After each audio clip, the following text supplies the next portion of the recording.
C'est une bonne question. Euh, alors, déjà par rapport à la réflexion que tu faisais par rapport à la bulle, oui, c'est que souvent ça part justement d'une idée de peur, de mon Dieu, il pourrait m'arriver quelque chose. Ok. Après, effectivement, de la même manière, quand on prend une voiture, on n'a pas forcément peur d'avoir un accident, mais on sait que c'est mieux de mettre sa ceinture. Ok. Et par rapport au fait, alors moi, je suis pas trop. Ma philosophie, c'est pas forcément, attends, avant un soin, je dois faire plein de préparations compliquées, et puis après un soin, je dois me nettoyer. Ok?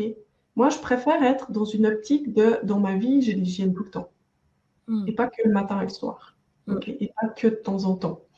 Donc, c'est pas juste quand j'ai un client, je vais faire tous ces efforts, mais c'est vraiment tout le temps. Mais oui, bien sûr, c'est important de faire attention à son énergie. Mais pour moi, je veux dire, à chacun, on peut avoir nos rituels. Hein, je dis pas. Par exemple, alors après un massage, de toute façon, je vais me laver les mains parce que j'ai les mains pleines d'huile. Mm. Mais après un soin énergétique, moi, j'aime bien sortir de la salle où j'ai donné le soin. Même que j'avais un lavabo dans ma salle, hein, mais déjà, je n'aimais pas faire des bruits d'eau auprès de la personne qui est toute détendue et tout. Donc, j'aime bien sortir de la salle. Et pour moi, c'est très clair que quand je sors de la salle, je sors de cette énergie. Je sors en fait de l'énergie de la salle. Puis le moment où je vais me laver les mains, dans ma tête, c'est très clair que le soin est terminé. Parce que, en fait, moi, quand je travaille, je vais ressentir énormément de choses et je vais comme devenir hypersensible. Et cette hypersensibilité, elle ne me sert pas si après je vais aller faire mes courses, parce que je n'ai pas vraiment besoin de savoir comment se sont la caissière et les gens autour de moi. C'est pas que ça ne m'intéresse pas, mais je veux dire, c'est trop d'informations, je n'ai pas besoin. Par contre, quand je suis en soin, là, ça m'intéresse d'être capable de percevoir un peu tout ce qui se passe. Comme ça, je peux plus vite aussi travailler. Donc voilà, le moment où je me lave les mains, c'est un peu ce moment où je me dis, ok, là, Léonard, c'est terminé.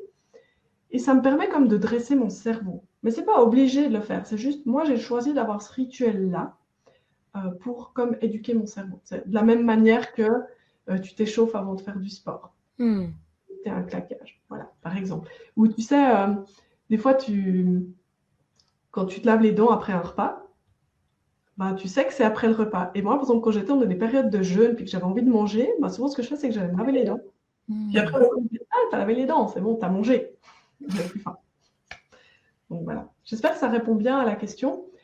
Euh, je veux quand même dire que je dis que c'est pas nécessaire de faire du bulle de protection. Je suis pas en train de dire qu'il faut rien faire, Bien sûr. mais je conseille plutôt de travailler sur notre connexion tertiaire. Vraiment. D'apprendre à se relier correctement. Ça, pour moi, c'est le plus important. Et c'est quelque chose qui va nous servir tout le temps et qu'on fait tous les jours.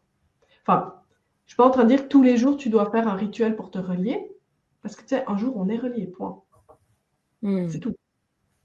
Et en fait, c'est ça, ultimement, moi, je trouve qu'on devrait être capable de développer. C'est qu'un jour, on est relié. Et c'est tout. Et Mm. c'est pas, je dois le refaire tous les matins parce que, oh mon Dieu, il s'est passé un truc pendant la nuit.